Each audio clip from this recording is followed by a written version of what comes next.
Hey guys, कैसे हो आप लोग। आज मेरा दिन का ये सेकंड वीडियो है। तो इसमें मैं क्या करने वाला हूँ, सारे स्मॉल फाइनेंस बैंक्स के बारे में डिस्कस करते हैं। ठीक है, मतलब उनके नंबर्स कैसे आया वो तो आप सबको ही पता है, लेकिन उनके मैनेजमेंट के कॉन कॉल में क्या क्या हुआ, मतलब आउटलुक क्या है। And if you can see, मैंने कुछ I think there are like 6 और 7 नेम्स जिनका मैं एक साथ मिलकर डिस्कस करने वाला हूँ, ताकि आपको समझ में भी आ जाए कि किसका सिचुएशन कहाँ पे है। ठीक है, अब देखिए स्मॉल फाइनेंस बैंक्स क्या है। स्मॉल फाइनेंस बैंक है, आप पकड़ लो कि कोई एक यूनिवर्सल बैंक और एक एनबीएफसी के बीच में आता है। ठीक है, मतलब small finance bank current account और सेविंग्स अकाउंट डिपॉजिट ले सकता है, लेकिन हमारे देश में जो स्मॉल फाइनेंस बैंक्स है वो अभी भी बहुत ही कॉन्सेंट्रेटेड है। जैसे फॉर एग्जांपल अगर आप ईसैप स्मॉल फाइनेंस बैंक को लोगे तो वो कॉन्सेंट्रेटेड है केरला पे। ठीक है, फिर एक स्मॉल फाइनेंस बैंक है कैपिटल स्मॉल फाइनेंस बैंक, जिनका 80% पोर्टफोलियो पंजाब से आता है। फिर आप देखोगे उसके बाद आता है आपका उत्कर्ष स्मॉल फाइनेंस बैंक, जिनका बिहार और यूपी में मोस्ट प्रेजेंस उनका है।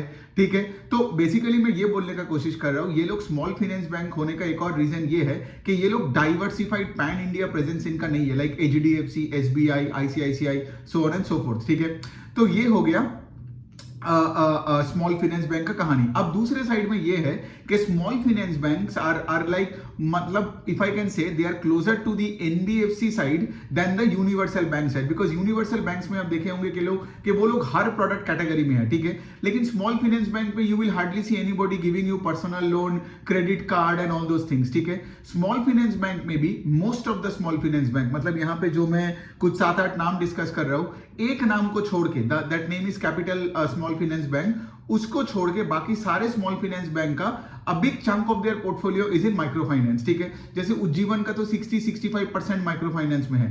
ठीक है, फिर अगर मैं ईसैप का देखूं तो उसको भी 65% के आसपास उसका ऑफ द लोन बुक है आपके माइक्रो फाइनेंस में। इक्विटस में थोड़ा कम है, इक्विटस में आई थिंक है अराउंड 15-18-20% के आसपास है, माइक्रो फाइनेंस पे 16% होगा आई गेस, जो भी हो 20-15 के रेंज में होगा। फिर यहाँ पे मैं बोल सकता हूँ कि लाइक जाना का भी आई थिंक कुछ अप्रोक्सीमेटली 40% के ऊपर माइक्रो फाइनेंस है। सो बेसिकली मैं यही बोलने का कोशिश करता हूं कि यहाँ पे small finance banks behave more like the micro finance NBFC category than the universal banks. ठीक है, अब ऑफ कोर्स ये स्मॉल फाइनेंस बैंक का नेक्स्ट स्टेप क्या है, to turn into a universal bank. अब यूनिवर्सल बैंक होने से क्या होता है, उनको और भी फायदा मिलता है इन टर्म्स ऑफ डिस्ट्रीब्यूशन। फिर उसके बाद क्या है, आज क्या हो रहा है, लेकिन यहां पे आपको एक चीज और देखना पड़ेगा। आप अगर एनबीएफसी से बैंक्स का जो ये ट्रांजिशन है, ठीक है, जो ये लोग सब कर रहे हैं, जैसे फॉर एग्जांपल पहले आप देखोगे उज्जीवन वाज एन एनबीएफसी, फिर वहां से स्मॉल फाइनेंस बैंक आया, फिर उसका रिवर्स मर्जर हुआ, और क्या पता आगे जाके उज्जीवन एक यूनिवर्सल लेंडर बन जाए। ठीक है, लेकिन हैविंग सेड दैट क्या होता है ना, आप जितना भी एनबीएफसी से मतलब आप बैंक्स की तरफ जाओगे, उतने आप आरबीआई के रिस्ट्रिक्शंस और रेगुलेशंस में भी आओगे। But also having said that, आज तो मैं देख रहा हूं कि आरबीआई धीरे धीरे करके उनका जो भी गाइडलाइंस का डिफरेंस है, मतलब between a bank and an NBFC, वो भी घटे जा रहा है। अब चलिए, ये तो हो गया स्मॉल फाइनेंस बैंक्स का मोटा मोटी कुछ कैरेक्टरिस्टिक्स के बारे में हमने डिस्कस किया। ठीक है, अब देखो, अब बात यहां पे आता है कि पहले हम क्या करेंगे, मैं यहाँ पे 4-5 पॉइंटर्स लिखा जो let's say for example at small finance bank के, मतलब ये पूरे इंडस्ट्री में हो रहा है। ठीक है, फिर हम लोग क्या करेंगे, इंडिविजुअली सारे स्मॉल फाइनेंस बैंक को उनका जो भी, मतलब जो भी हो रहा है अलग से, वो भी डिस्कस कर लेंगे। ठीक है, अब देखो सबसे पहले पॉइंट तो यही है, जैसे मैंने बताया स्मॉल फाइनेंस बैंक्स का एक बड़ा चंक ऑफ द पोर्टफोलियो है आपका माइक्रो फाइनेंस में। अब ये तो मैं बहुत बार वीडियोस बना चुका हूँ, बोल भी चुका हूँ कि लाइक माइक्रो फाइनेंस में कितने सारे प्रॉब्लम्स है, इलेक्शन हो, हीट वेव हो, फिर उसके बाद कस्टमर ओवर लेवरेज का बात चल रहा है। फिर उसके बाद एक और चीज है जो माइक्रो फाइनेंस में बहुत सारे कंपनीज बोल रहे हैं कि कोविड के बाद क्या हुआ था, ये जो माइक्रो फाइनेंस में क्या होता है, हाउ डू यू कलेक्ट, कि सब अपना अपना कलेक्शंस का, आप देखोगे कि ऐसे गांव में आप जाओगे तो एक एक कलेक्शन सेंटर्स होते हैं, जब सारे गांव वाले आते हैं, बैठते हैं और पैसा चुकाते हैं, लोन भी ऐसे लेते हैं, चुकाते भी है वैसा। अब क्या हुआ, कोविड के बाद ये सारे स्मॉल फाइनेंस बैंक्स और एनबीएफसी क्या बोला इन सबको, माइक्रो फाइनेंस कस्टमर को अभी मत आओ, है ना, क्योंकि अभी लॉकडाउन चल रहा है एंड ऑल दैट। तो उनका ना हैबिट बदल गया, अभी तो लॉकडाउन नहीं है, लेकिन अभी वो कलेक्शन सेंटर्स में आ नहीं रहे। तो अगर वो कलेक्शन सेंटर में आ नहीं रहे तो ऑफकोर्स इनका तो वो डिजिटल इंफ्रास्ट्रक्चर है नहीं ना, मतलब गांव वाले के पास उतना टेक इंफ्रास्ट्रक्चर और मोबाइल ऐप वगैरह नहीं है। ठीक है, और ये स्मॉल फाइनेंस बैंक्स का भी एप्स उतना तगड़ा भी नहीं है। ठीक है, सो बेसिकली क्या है इनका इनका कलेक्शंस में भी दिक्कत हो रही है उठाने में, बिकॉज बहुत लोगों का सिंस वो पिछले 2-2.5 सालों से कोविड के बाद से वो लोग, मतलब मैं यहाँ पे एक माइक्रो फाइनेंस बोरोवर का बात कर रहा हूँ, जब वो कलेक्शन सेंटर में नहीं आ रहा था तो अभी उसका हैबिट ही बदल गया, अब वो ऐसे भी नहीं आ रहा है। सो बेसिकली बहुत लोगों को जब ये पूछा जाता है तो वो लोग यही बता रहे हैं कि यहाँ पे अभी कलेक्शन जो सेंटर में जो अटेंडेंस है वो 50-55% का आ गया है। पहले इनका प्री कोविड टाइम्स में अटेंडेंस 80% के ऊपर हुआ करता था, ठीक है। सो बेसिकली ये हो गया एक पॉइंट। प्लस उसके साथ साथ ऑफ कोर्स ये सब तो पता ही है कि कस्टमर इतना ओवर लेवरेज्ड हो गया है, ठीक है। और उसके बाद क्या हुआ, एक माइक्रो फाइनेंस का गार्ड रेल लगा दिया, एक रूल लगा दिया कि अगर किसी माइक्रो फाइनेंस बोरोवर के पास लेट से 3 से 4 लोन है, उसको तुम और फंडिंग नहीं करोगे, ठीक है। अब देखो इसका बहुत पॉजिटिव एंड नेगेटिव सिचुएशन है। एक तो क्या है, तो माइक्रो फाइनेंस में तुम गार्ड रेल क्यों लगा रहे हो, सो दैट माइक्रो फाइनेंस में ये जो पुश हो रहा था पिछले 2-2.5-3 साल से, ये थोड़ा कम हो जाए। लेकिन ये भी तो प्रॉब्लम हो सकता है कि जो अच्छे माइक्रो फाइनेंस का बोरोवर है उनको पैसा ना मिले। दूसरे साइड ये भी है कि लाइक सोचो बहुत सारे बिजनेसेस में ये होता है कि उनका वर्किंग कैपिटल बहुत हेवी होते हैं। तो सोचो अगर उनके वर्किंग कैपिटल के लिए उनको हमेशा लोन चाहिए होता है just to run the business, लेकिन सोचो अभी ये गार्ड रेल के वजह से लेट से उस बंदे को अपना वर्किंग कैपिटल लोन्स मिलना बंद हो गया, बिकॉज उसका 2-3-4 ये सब दूसरे लेंडर के साथ भी रिश्ता है एंड ऑल दैट। इसके वजह से क्या होगा, उसका धंधे में भी प्रॉब्लम आ जाएगा, उसका एम्प्लॉयज को सैलरी देने में प्रॉब्लम होगा, उसका इन्वेंटरी में पैसा डालने में उसको प्रॉब्लम होगा। तो ये जो माइक्रो फाइनेंस का जो गार्ड रेल लगाए हैं, of course I understand, because regulator के साइड से उनका वही है कि लाइक अगर कोई प्रॉब्लम आता है तो आप वहां पे मतलब पुल बैक करो, वहां पे पैसा मत दो। लेकिन हमेशा वैसा नहीं होता है, क्योंकि अगर आप कभी कभार क्या होता है, जब पैसों का प्रॉब्लम पैसा ही सॉल्व करता है, तो अगर आप पैसा देना बंद कर देते हो तो वहां पे प्रॉब्लम और बढ़ सकती है। लेकिन ऑफ कोर्स हमारा काम ये नहीं कि आगे जाके क्या होगा वो तो हमें ट्रैक करना पड़ेगा और उसके अनुसार हमें डिप्लॉयमेंट करना पड़ेगा उस स्टॉक में, उस पर्टिकुलर स्पेस में। तो ये एक सीन चल रहा है। दूसरा साइड ये है कि ये सारे स्मॉल फाइनेंस बैंक से ये सब क्या कर रहे हैं, सिक्योर्ड रिटेल में अभी ज्यादा से ज्यादा फोकस कर रहे हैं। मतलब कोई भी कॉल सुन लो तो अब यही बता रहे हैं कि हम लोग तो अनसिक्योर्ड माइक्रो फाइनेंस से secured part of the book में ज्यादा फोकस कर रहे हैं, बिकॉज सब माइक्रो फाइनेंस के से डर गया ना, तो सबका भी फोकस है गोल्ड लोन, एमएसएमई लोन्स, फिर आपका ये जो मॉर्गेज हो गया, फिर माइक्रो लैप हो गया। माइक्रो लैप एमएसएमई मतलब एक ग्रे एरिया है बट सिमिलरिश काइंड ऑफ है लोन्स, मतलब जो आप बिजनेसेस को लोन्स दे रहे हो, राइट। और सारे के सारे स्मॉल फाइनेंस बैंक अभी फोकस कर रहे हैं रिटेल पार्ट में, सिक्योर्ड रिटेल के पार्ट में and not the unsecured part. तो बहुत कंपनीज तो ये भी बता रहे हैं कि लाइक वो और भी aggressively non micro finance part of the book को बढ़ाएगा और माइक्रो फाइनेंस में डिसबर्सल में ग्रोथ नहीं लाएगा। इससे क्या होगा, माइक्रो फाइनेंस का बुक ऑटोमेटिकली घट जाएगा, ठीक है। सो अभी गेम क्या चल रहा है, disbursements in the small finance bank हो रहा है in the secured retail part of the book, ठीक है। ये सब मॉर्गेज, लैप एंड ये सब जगह में, और माइक्रो फाइनेंस में मेन फोकस हो रहा है कलेक्शंस में। समझ में आ रहा है। सो अभी दोनों टाइप का गेम चल रहा है। तीसरा चीज ये है कि ऑफ कोर्स जैसे मैंने डिस्ट्रीब्यूशन का सेटअप का बात बोला कि स्मॉल फाइनेंस बैंक का तो शायद उनका कंसंट्रेशन है, जैसे ईसैफ का केरला में कंसंट्रेशन है, ठीक है। लेकिन फिर भी अब देख रहे हो कि अभी वो लोग क्या कर रहे हैं, केरला से पैन इंडिया बनने का कोशिश कर रहे हैं, ठीक है। जैसे कैलकाटा में जा रहे हैं, दिल्ली में जा रहे हैं, ईसैफ एंड ऑल दैट। दूसरे साइड में वही है, कैपिटल स्मॉल फाइनेंस बैंक भी वही कर रहे हैं, पंजाब से लेके बाकी पूरा देश में जा रहे हैं। बिकॉज यहां सोचो प्रॉब्लम क्या है, अगर आपके कॉन्सेंट्रेशन रिस्क बहुत हाई है इन टर्म्स ऑफ ज्योग्राफी, कल अगर उस ज्योग्राफी में कोई पॉलिटिकल टर्मोइल हुआ तो सबसे ज्यादा अफेक्टेड कौन होता है बताओ, एकदम lowest strata of the society, मतलब लोएस्ट स्ट्रेटा इकोनॉमी के लोगों को, राइट। और ये जो स्मॉल फाइनेंस बैंक्स है ये सब एकदम लोएस्ट स्ट्रेटा को ही तो लेंड करते हैं ना। ये सब माइक्रो फाइनेंस मतलब बोरोवर्स होते कौन है, एकदम गांव वाले होते हैं, है ना, जिनका प्रॉपर डॉक्यूमेंटेशन नहीं होता है, इनकम प्रूफ नहीं होती है and all that. So basically क्या है, अगर आपका पूरा एकदम, जैसे फॉर एग्जांपल मैं एक चीज बोल सकता हूं, अपने बंधन बैंक को देखे होंगे, आसाम में फ्लड हुआ 2021 में, बंधन बैंक लॉस में चला गया। फिर उससे पहले बंगाल में कोई प्रॉब्लम हुआ तो बंधन बैंक प्रॉब्लम में आ गया। आपको अगर पता होगा, अगर आप मार्केट में थोड़ा बहुत एक्सपीरियंस्ड हो, 2010 में 2009-2010 में, ठीक है, उस टाइम में आंध्र प्रदेश में माइक्रो फाइनेंस में इतना प्रॉब्लम हुआ था, बहुत कंपनीज बैंकक्रप्ट होकर निकल गया था, ठीक है। सो बेसिकली क्या, अगर मैं पर्टिकुलर एक ज्योग्राफी में बैठा हूं, राइट, देन मैं एक high risk high return game खेल रहा हूं। मतलब कल जाके हाई रिटर्न छोड़ो, मतलब एक high risk in terms of concentration. So micro finance, since आप एक ऐसे वल्नरेबल कस्टमर के साथ डील कर रहे हो, मुझे चाहिए डिस्ट्रीब्यूशन का ग्रोथ। तो इसीलिए हर माइक्रो फाइनेंस कंपनी भी यही कॉन कॉल में बोल रहे हैं कि like they want to go into new geographies, they want to grow in volumes and of course वही है कि लाइक यहाँ पे जो जो जैसे मैंने बोला कि कोई भी कंपनी अगर नॉन माइक्रो फाइनेंस लोन्स दे रहे हैं वो माइक्रो फाइनेंस अपने कस्टमर को नहीं दे रहे, ठीक है। मतलब जिसका लेट से माइक्रो फाइनेंस में अभी प्रॉब्लम चल रहा है उसी को जाके होम लोन का ऑफर नहीं कर रहा है, समझ में आ रहा है। तो जो कंपनीज मतलब मोस्ट कंपनीज ही वही बोल रहा है कि हमारा जो नॉन माइक्रो फाइनेंस का जो पोर्टफोलियो है यहाँ पे हमारे कस्टमर का बेस मोटा मोटी यूनिक है then the micro finance base, ठीक है।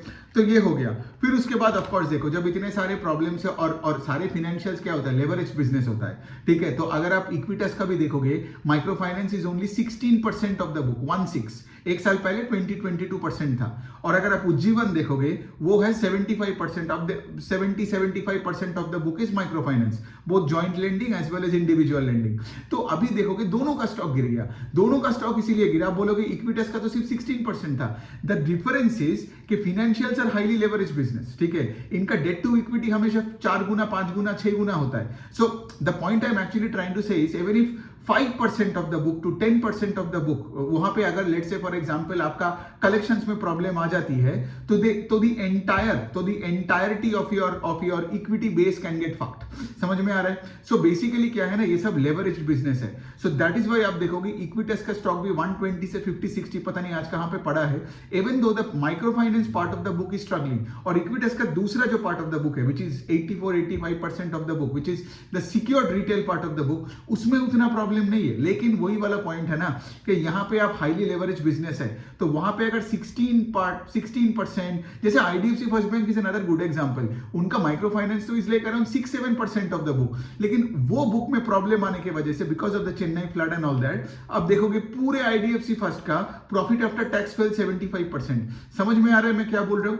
बिकॉज इतना हाईली लेवरेज है ना, सो कोई भी पार्ट ऑफ द बुक में अगर प्रॉब्लम आ जाता है it doesn't matter whether it 6% और 16% और 56%। ऑफ कोर्स अगर आपका 50-60% ऑफ द बुक है तो वहां पे आज तो मुझे और रिस्की लगता है बिकॉज आगे जाके क्या पता ये प्रॉब्लम और बढ़ा तो क्या पता इनका क्रेडिट कॉस्ट और बढ़ सकता है for the likes of Ujjivan for example, क्योंकि उज्जीवन का तो 70% of the book 75% of the book है माइक्रो फाइनेंस में। लेकिन of course time will tell, मतलब यहां पे हम बैठ के ऐसे भी एस्टिमेट नहीं लगा सकते हैं कि Equitas is now a better bet than Ujjivan just because Equitas का माइक्रो फाइनेंस का एक्सपोजर कम है। कल क्या पता इक्विटस का एमएसएमई जो एक्सपोजर है उसमें प्रॉब्लम आ जाए। इसीलिए तो हमें बिजनेसेस को ट्रैक करना पड़ता है एंड हम यहाँ पे कभी भी कोई पर्टिकुलर जगह पे मतलब ये नहीं करेंगे, मतलब प्रेडिक्शन नहीं करेंगे। तो देखो ये हो गया बात है। ऑफ कोर्स ये सब के वजह से तो आप सबको देख ही रहे हो, सारे स्टॉक्स प्राइस टू बुक 1 के लेवल पे आ गया, 1.5 के लेवल पे आ गया। और मैं ये पहले भी ये बात मतलब डिस्कस कर चुका हूं कि लाइक यहाँ पे अगर आपको लगता है कि लाइक बॉटम आउट हो रहा है, बिकॉज देखो बॉटम आउट हुआ नहीं है, ठीक है। कोई भी कंपनी हो, जितना भी मैंने एनबीएफसी एमएफआई के कैटेगरी में पढ़ा या अभी स्मॉल फाइनेंस बैंक का जो 7-8 कंपनीज लेके बात कर रहा हूं, यहाँ पे कोई मैनेजमेंट ये नहीं बोला कि हमारे credit cost picked out in Q3 या Q4 से सब बेटर हो जाएगा एंड ऑल दैट। नहीं, सब उम्मीद पे बैठे हैं कि चलो FY26 से सब कुछ ठीक होगा, Q4 के बाद से सब ठीक होना चाहिए। H2 में वैसे भी फेस्टिव पीरियड, फिर हार्वेस्ट सीजन आएगा, फिर उसके बाद और अभी भी मॉनसून, तो चलो जो भी हो हमारे मॉनसून अच्छा हुआ तो रूरल इकोनॉमी की will keep on getting better. लेकिन प्रॉब्लम क्या है ना कि कोई ऐसे कॉन्फिडेंट के साथ नहीं बोल सकता है। आई डोंट थिंक, क्योंकि मैं सारे फाइनेंशियल्स को ट्रैक करता हूं in the credit side, I don't think there is one company जिसका नाम उठा नहीं, वरना मैं बोल देता कि देखो ये कंपनी जो गारंटी नहीं मतलब कॉन्फिडेंटली बोल सकता है कि चलो पीक आउट हो चुका है। सबके सब वही, मतलब when you listen to them talk ना, और या आप ट्रांसक्रिप्ट पढ़ोगे, सब वही ये उम्मीद पे बैठा है कि 1-2-3 क्वार्टर में होपफुली सब ठीक हो जाएगा। लेकिन तो वही वाला पॉइंट है, इसीलिए आप देखोगे स्टॉक सस्ता पड़ा हुआ है। तो यहां पे क्या है ना, अगर आप यहाँ पे लेट से, मैं इसीलिए बताता हूँ कि एलोकेशन करना है तो कम करके चालू करो, ठीक है।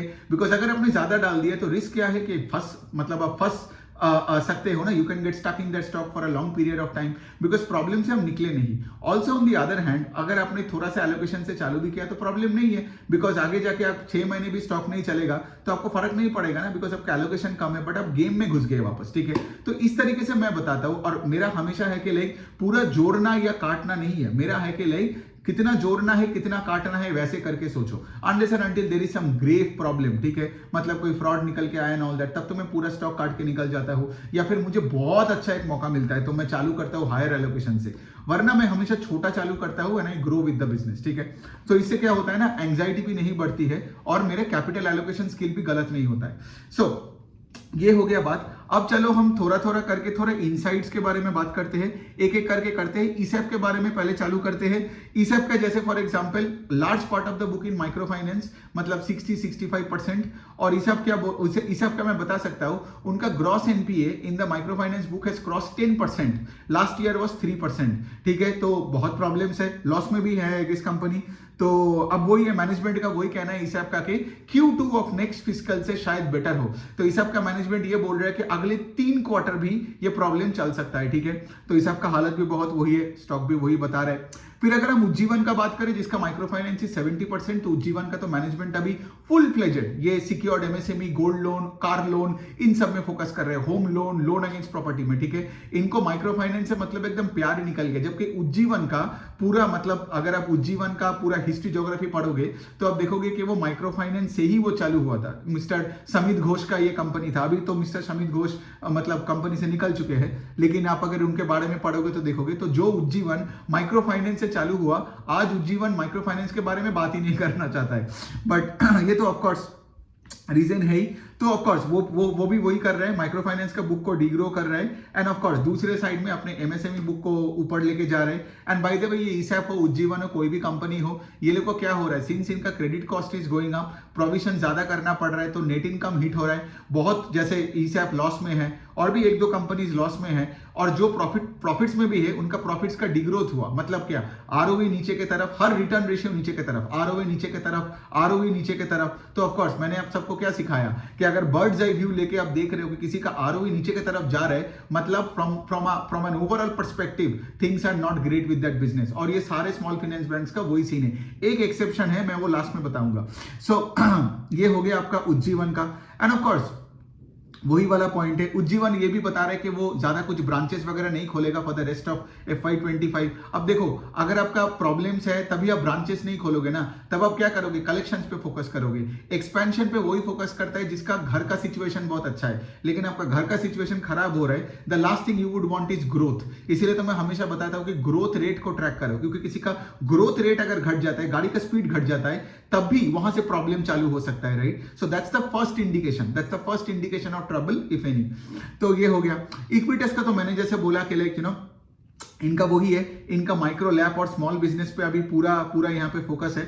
इक्विटस का एक और सेगमेंट है जहां पे अच्छा नहीं कर रहा है, वो है कि व्हीकल फाइनेंस। ठीक है, व्हीकल फाइनेंस आपको तो पता ही होगा, राइट। कमर्शियल व्हीकल का space degree by I think 15-20%, मतलब वॉल्यूम डिग्रो किया हमारे पूरे ये स्पेस में। अगर मैं नंबर्स बताऊं, आप ये अशोक लेलैंड, टाटा मोटर्स के कॉन कॉल में रहोगे तो वो भी यही बताया। सो बेसिकली क्या है, अगर commercial vehicles degree as a sector, तो वहां का जो लेंडर है उनका भी प्रॉब्लम है। तो यहाँ पे क्या हुआ, इनका व्हीकल फाइनेंस का प्रॉब्लम है इक्विटस का, और उसके साथ साथ माइक्रो फाइनेंस का तो मतलब सबको पता ही है वही प्रॉब्लम है। As a result of which इनका भी क्रेडिट कॉस्ट बढ़ गया।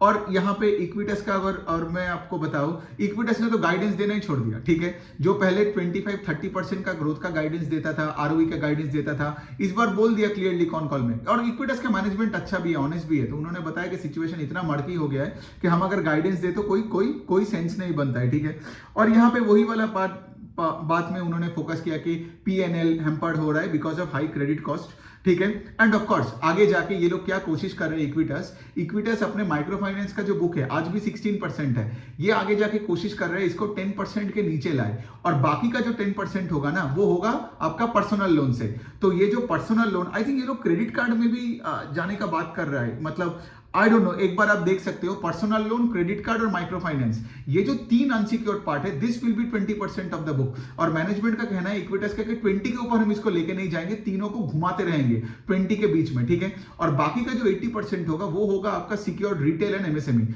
ठीक है, तो ये है इक्विटस का स्ट्रेटेजी। लेकिन आज वही है, वही वाला प्रॉब्लम सब चल रहा है।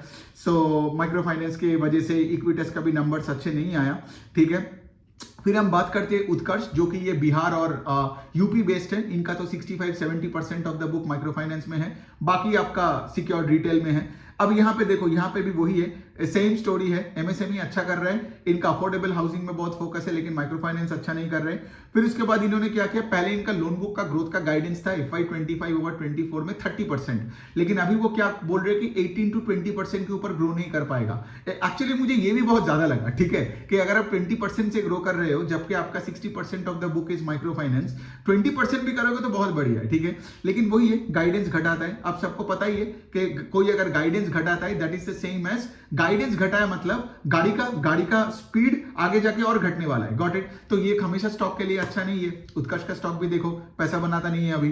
फिर उसके बाद क्या है, ये लोग भी secured part of the book में ज्यादा फोकस कर रहे हैं, ठीक है। ये हो गया बात। और दूसरे साइड में ऑफकोर्स एसेट क्वालिटी खराब हो गया, और इनका क्रेडिट कॉस्ट का जो गाइडेंस अभी ये बता रहे 4% होगा क्रेडिट कॉस्ट, जबकि इतने दिन जब से उत्कर्ष का आईपीओ आया इनका क्रेडिट कॉस्ट 2% के नीचे था। So the credit cost doubled, right. So pressure on PNL बजाय रहेगा, ठीक है। ये हो गया। फिर हम बात करते हैं एयू स्मॉल फाइनेंस बैंक की, जो कि राजस्थान बेस्ड वाला कंपनी है। इनका मुझे एक थोड़ा बुरा लगता है कि ये लोग फिनकेयर करके एक माइक्रो फाइनेंस कंपनी को एक्वायर किया right before the micro finance cycle went down. So AU कभी माइक्रो फाइनेंस में था ही नहीं। एयू आप देखोगे ना, इनका vehicle loan, home loan, car loan, used car loan, फिर आपका MSME loans, micro enterprise loans में एयू था। लेकिन एयू ने क्या किया, एयू का एक्चुअली साउथ में कोई प्रेजेंस नहीं था। सो ये लोग क्या किया, फिनकेयर बोल के एक माइक्रो फाइनेंस कंपनी को एक्वायर किया, एंड आई थिंक ये किया था लास्ट ईयर को एक्वायर किया, राइट। और फिर उसके बाद इस साल से आप देखोगे पूरा साइकिल ही घूम गया। तो बेसिकली क्या हुआ, और इन्होंने क्या किया, फिनकेयर लेने के बाद फिनकेयर का सारे ब्रांचेस को पे फिनकेयर नाम हटा के एयू डाल रहा है, ठीक है। तो एक तो इनका साउथ में इनका अच्छा हुआ प्रेजेंस बढ़ा, दूसरे साइड में इनका बहुत मतलब एक अच्छा, बिकॉज फिनकेयर में बहुत तगड़ा एक कस्टमर बेस है, लॉयल कस्टमर बेस भी है इन द एमएफआई स्पेस। लेकिन अब क्या हुआ, पूरा यहाँ पे साइकिल ही घूम गया। तो अभी क्या हुआ, फिनकेयर में जो ये इंटीग्रेशन होता है, एम्प्लॉइज इंटीग्रेशन, टेक इंटीग्रेशन, तो एयू का खर्चा बढ़ गया, कॉस्ट टू इनकम बढ़ गया, लेकिन यहाँ पे ग्रोथ नहीं आ रहा है बिजनेस में। तो एज अ रिजल्ट आप देखोगे एयू का भी आरओई घट रहा है, वो भी एंगल से। एंड ऑफकोर्स उसके साथ साथ तो माइक्रो फाइनेंस बुक में तो प्रेशर है, स्ट्रेस लेवल तो बढ़ ही जा रहा है। ये तो चलो इतने सारे एग्जांपल्स लेके मैंने बताया।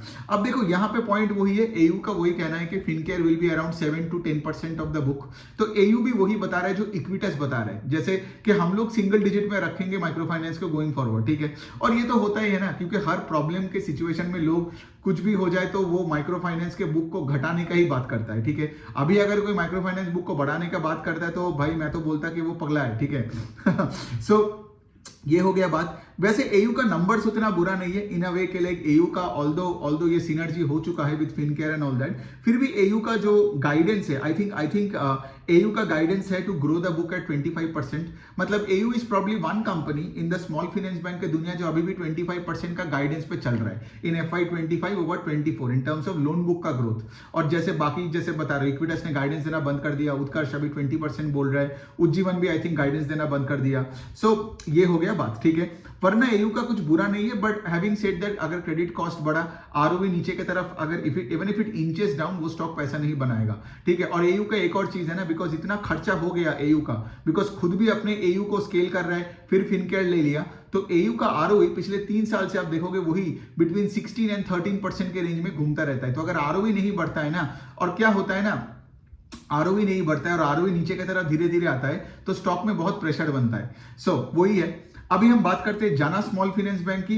जाना का भी वही है, उनका कुछ I think secured part of the book I think कुछ 60% है, माइक्रो फाइनेंस 40 है। अब जाना का तो मैनेजमेंट बोल ही दिया, आगे जाके हमारा secured part of the book 80% होगा, ठीक है। तो मतलब again same story, secured retail में ज्यादा फोकस है, और जाना को यूनिवर्सल बैंक बनना है, ठीक है। तो जाना उस सब के लिए भी आई गेस अगले फिस्कल में आई गेस वो आरबीआई को उस यूनिवर्सल बैंक के लाइसेंस के लिए बताएगा, ठीक है। सो ये हो गया, same story again, D growth in micro finance का स्पेस है। जाना का यहाँ पे क्या है, जाना बेसिकली यहाँ पे टू व्हीलर में बहुत अच्छे से स्केल कर रहे हैं, मतलब अच्छा लेंड कर रहे हैं। फिर उसके बाद एमएसएमई में, माइक्रो लैब में, फिर आपका अफोर्डेबल हाउसिंग में, मतलब ये सारे पर्टिकुलर स्पेसेस में जाना का यहाँ पे लोन बुक का ग्रोथ ज्यादा है, माइक्रो फाइनेंस में नहीं है। उसके बाद वही है, जाना का भी गाइडेंस है 20%, ठीक है, इन FY25 ओवर 24, मतलब it's one of the other companies जो बोल रहा है। और दूसरे साइड में कंपनी यही बता रहे कि उनका, अब देखो उन्होंने गाइडेंस घटाया कहां पे, प्रॉफिट बिफोर टैक्स में। तो पहले वो ये बताता था, I remember I think 2 quarter पहले भी कॉन कॉल में ये बताया था कि हम लोग अपने प्रॉफिट बिफोर टैक्स को 40% से ग्रो करेंगे, ठीक है।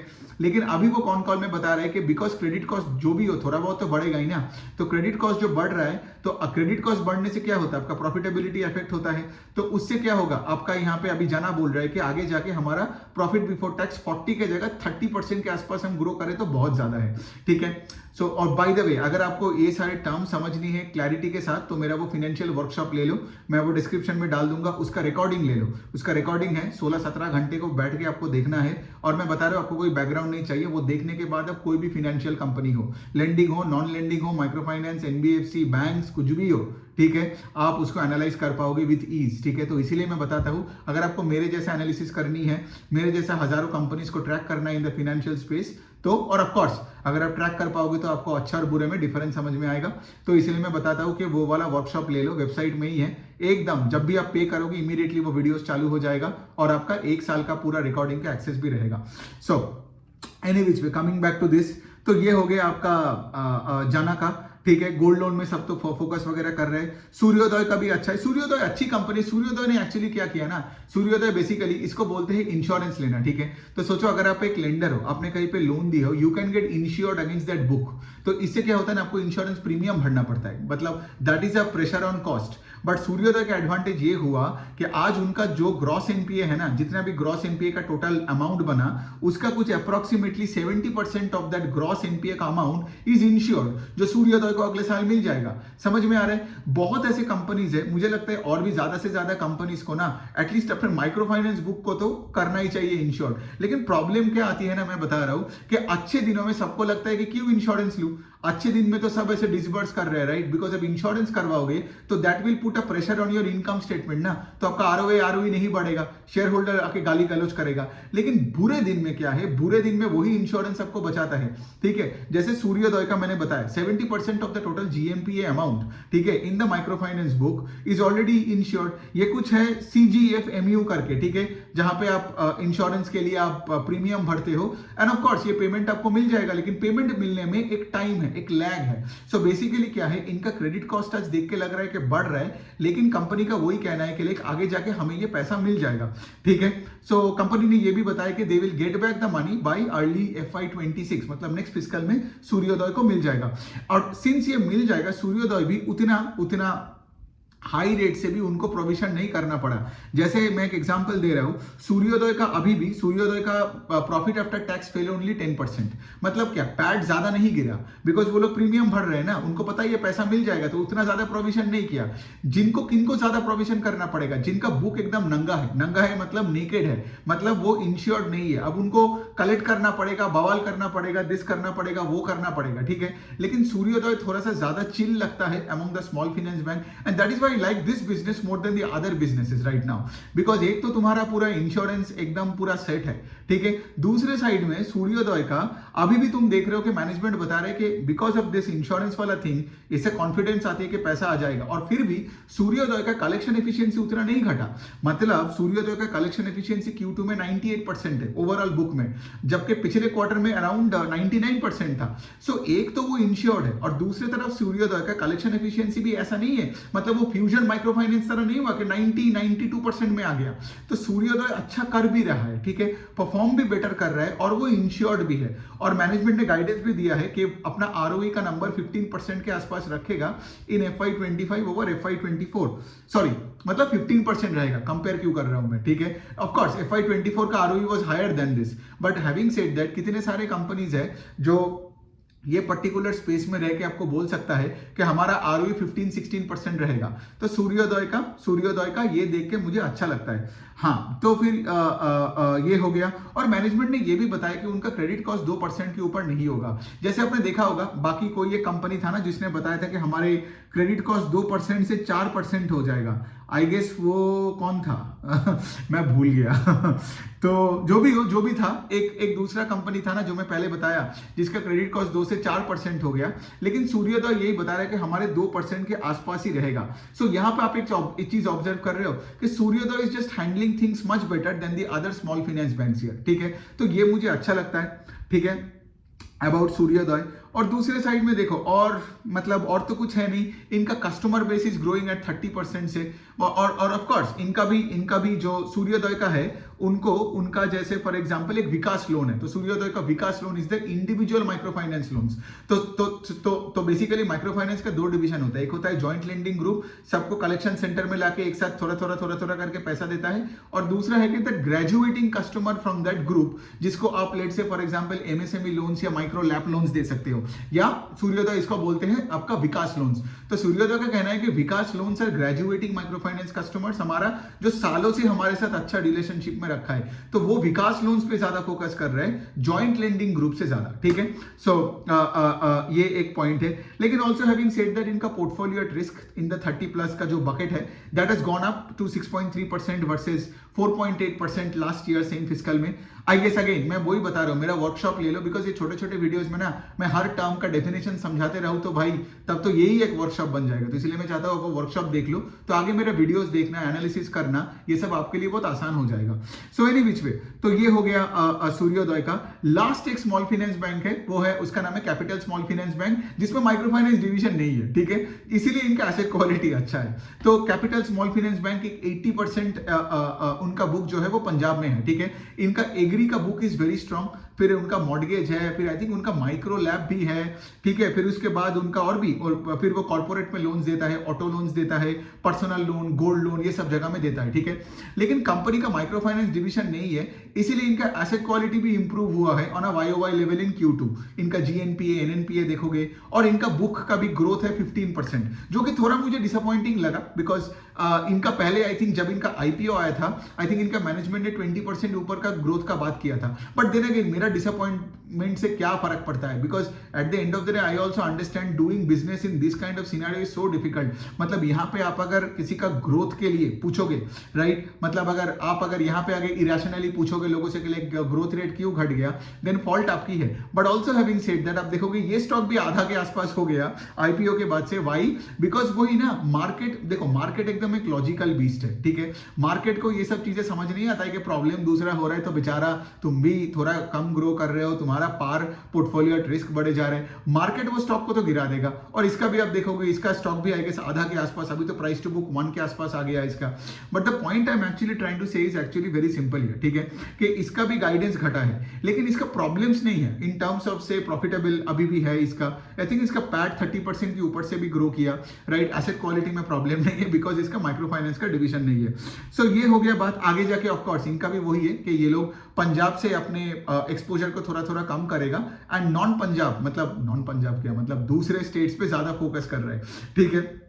सो ये हो गया बात। एंड ऑफ कोर्स ये लोग क्या कर रहे हैं, इनका एक एग्रीकल्चर का बड़ा बुक है जो पंजाब में फोकस्ड है। तो जब ये पंजाब के बाहर लोन दे रहे हैं ना, ये लोग मॉर्गेज और गोल्ड लोन और MSME लोन्स पे ज्यादा फोकस कर रहे हैं than the agri part of the portfolio, because agri part of the portfolio is also very seasonal, तो इनको वो भी पता है। So now what, because agri I think is 40% of their book, तो वो भी एक वॉलेटिलिटी है वहां पे बुक में, ठीक है। मतलब बाकियों का जैसे MFI है, यहाँ पे इनका है agri part of the book. तो इसीलिए अभी ये क्या करेंगे, agri part of the book को भी धीरे धीरे घटाएगा। और मतलब how do you reduce it, it's not like कि तुम agri part of the book में लोन देना बंद कर दोगे, बट तुम दूसरे सेगमेंट में जैसे मॉर्गेज MSME में तुम ज्यादा फोकस करोगे, ठीक है।